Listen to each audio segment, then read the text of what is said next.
অনেক অনেক আগের কথা। একদিন এক নির্জন জঙ্গলের পাশে একটা ব্যাঙ ধীরে ধীরে লাফাতে লাফাতে একটা মহিলার সামনে এসে দাঁড়ালো। মহিলাটি অবাক হয়ে তাকিয়ে রইল। ব্যাঙটা হঠাৎ মানুষের ভাষায় কথা বলতে শুরু করলো। আমার দিকে তুমি তাকাও, আমার কাছে একটি সোনার থালা আছে।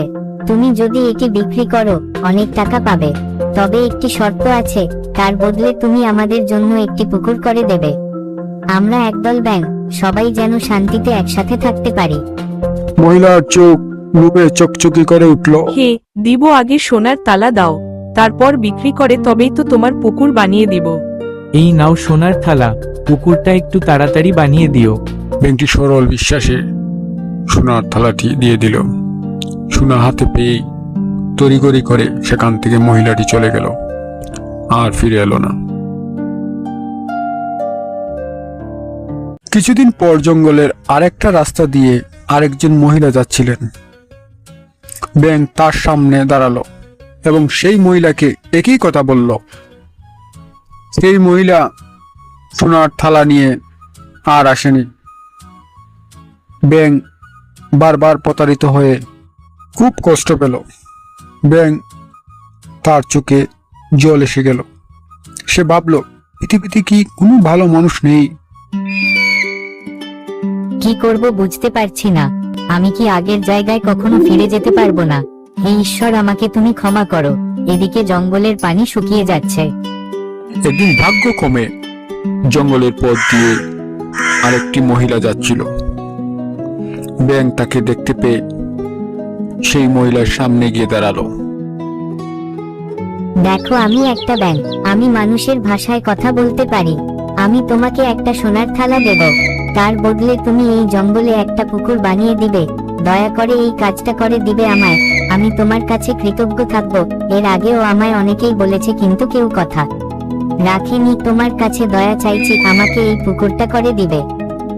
তুমি মানুষের মতো কথা বলতে পারো? হ্যাঁ, আমি মানুষের মতো কথা বলতে পারি। তোমাদের থাকার জন্য খুব বড় পুকুরের দরকার নেই, আর আমাকে কোনো সোনা দিতে হবে না। আমি নিজের সামর্থ্য অনুযায়ী তোমাদের জন্য একটি পুকুর করে দেব। অন্যের উপকার করার জন্য কিছু নেওয়া লাগে না। যদি কেউ উপকারের বিনিময়ে কিছু চায়, তবে সে প্রকৃত ভালো মানুষ নয়। মহিলাটি কথা শেষ করতেই ব্যাঙটা আস্তে আস্তে মানুষের রূপ ধারণ করল। তোমাকে অনেক অনেক ধন্যবাদ। ধন্যবাদ এই জন্য যে তুমি আমাকে আবার মানুষ রূপে ফিরিয়ে এনেছো, আর তুমি একজন ভালো মনের মানুষ। আমি আসলে একজন জমিদারের ছেলে। আমার ভিতরে অনেক অহংকার ছিল। একদিন আমাদের বাগানে দুটি গরু ঢুকে ফল আর ফুলের গাছ নষ্ট করেছিল। রাগে অন্ধ হয়ে আমি গরুগুলোকে খুব মারধর করি। দূর থেকে এক দরবেশ আমার এই অন্যায় কাজ দেখেছিলেন। তিনি আমাকে অভিশাপ দেন। তুই একটা খারাপ মানুষ, তোর ভিতরে অনেক অহংকার, মানবতা বলে তোর ভিতরে কিছুই নেই। আজ থেকে তোকে আমি একটা ব্যাঙ বানিয়ে দিলাম। কোনো দিন যদি একজন ভালো মানুষ তোকে উপকার করতে চায়, তবেই তুই আবার মানুষ রূপে আসতে পারবি। আজ তোমার নিঃস্বার্থ কথা আমাকে মুক্তি দিল। আমি বুঝেছি, অহংকার মানুষকে ছোট করে আর দয়া মানুষকে বড় করে। মনে রেখো, ক্ষমা ও দয়া মানুষকে সত্যিকারের সম্মান এনে দেয় এবং ভেতর থেকে শান্তি তৈরি করে। তারপর যুবকটি প্রতিজ্ঞা করল, সে আর কখনো অহংকার করবে না, মানুষের এবং পশু পাখির প্রতি সদয় হবে। তারপর সে নিজের অর্থ দিয়ে একটা পুকুর বানিয়ে দিল, যাতে ব্যাঙেরা শান্তিতে বসবাস করতে পারে।